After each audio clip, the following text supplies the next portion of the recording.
Hello everyone, আমি বর্ণালী। আমার প্রথম বড় ভিডিওতে তোমাদের জানাই অনেক অনেক স্বাগত। আশা করি তোমরা সবাই অনেক ভালো আছো। আমিও অনেক ভালো আছি। আমি এই অ্যাকাউন্টটা খুলেছি খুব বেশি দিন হয়নি। শর্ট ভিডিওই বেশি পোস্ট করি, আর তোমরা আমাকে শর্ট ভিডিওতেই দেখতে বেশি অভ্যস্ত। কিন্তু আজ মনে হলো একটা লং ভিডিও তোমাদের জন্য পোস্ট করি। আমি প্রতিদিন স্কুলে যাই, আর স্কুলে যাওয়ার আগে কিভাবে রেডি হই, মানে স্কুলে যাওয়ার আগে আমার কি কি কাজ থাকে আর কি, কতটা ঝটপট করে তাড়াতাড়ি করে রেডি হই, সেটাই আজ তোমাদের সাথে শেয়ার করব।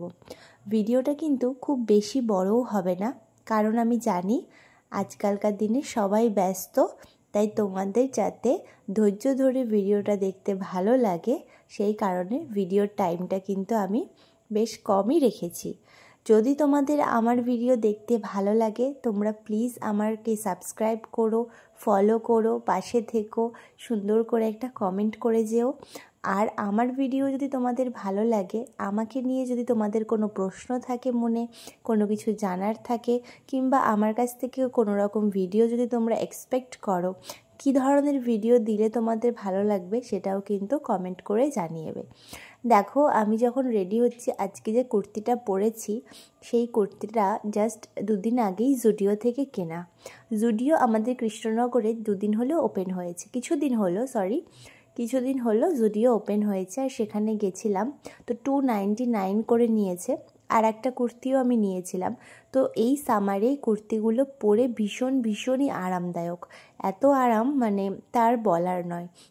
আর যেহেতু আমি প্রাইভেট স্কুলে জব করি, সেই কারণে সারা দিন অনেকটাই রাশের মধ্যে দিয়ে যেতে হয়। তো সেই জন্য এইরকম একটা হালকা সুতির যদি কিছু পরা থাকে তো তাহলে কিন্তু খুব একটা কষ্ট হয় না। তোমাদের সাথে কথা বলতে বলতে কিন্তু আমার স্কিন কেয়ার হয়েই গেছে। এবার তোমরা বলতে পারো আমি কী বা স্কিন কেয়ার করলাম। স্কিন কেয়ার বলতে তো অনেক মেকআপ প্রোডাক্ট এটা সেটা দিয়ে মানুষে হয়তো দেখায়, কিন্তু আমার স্কিনটা জানো তো খুব সেনসিটিভ। এই কারণে আমি স্কিনে খুব একটা বেশি কিছু ইউজ করতে পারি না। সেই কিছুদিন আগে আমার স্কিনটার অবস্থা এত খারাপ হয়েছিল, মানে যাই কারণে আমি ডক্টরকেও কনসাল্ট করেছি। আর ডক্টর আমাকে জাস্ট একটা ফেস ওয়াশ আর একটা সানস্ক্রিন সাজেস্ট করেছে, সেই দুটোই আমি এখন ইউজ করছি আর খুব ভালো রেজাল্ট পেয়েছি। তাই আমি আর অন্য কোনো কিছু প্রোডাক্টের ওপর আর ইনভেস্ট করি না। আগে আমি টোনার, সিরাম যা কিছুই বলো অনেক কিছু ইউজ করে দেখেছি, কোনো কিছুতেই আমার কিছু কাজ হয়নি। তো তাই জন্য আমি জাস্ট একটা সানস্ক্রিন ইউজ করে নিয়েছি।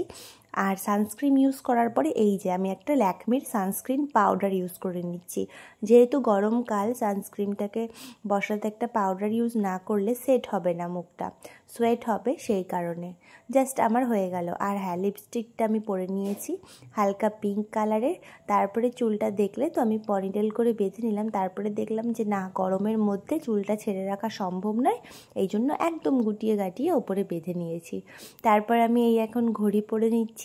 এই ঘড়িটা কিন্তু বেশ আমার কয়েক বছর হয়ে গেল, মানে একভাবে হয়তো 3 বছরের বেশি হবে এই ঘড়িটা আমি পরছি। জানো তো, বিয়ের পর আমাকে এই ঘড়িটা আমার বর গিফট করেছিল, আর সেই থেকে ঘড়িটা কিন্তু এখনও অবধি ব্যাটারিও নষ্ট হয়নি, কিচ্ছু না। আর এই হাতে যে রূপোর ব্রেসলেটটা দেখলে, সেইটা কিছুদিন আগে আমি ওর কাছ থেকে নিয়েছিলাম। ওর কাছ থেকে আবদার করেছিলাম আমাকে রূপোর একটা ব্রেসলেট কিনে দিও, তো সেটা আমাকেও কিনে দিয়েছে। সো যাই হোক, তোমরা জানিও তো ডিজাইনটা কেমন লাগছে। তো তোমাদের সাথে কথা বলতে বলতে কিন্তু আমি রেডি হয়েও গেছি, আর এই যে এখন ব্যাগ নিয়ে বেরিয়ে পড়বো, সেই কারণে তোমাদেরকে বাই বাই করে দিলাম।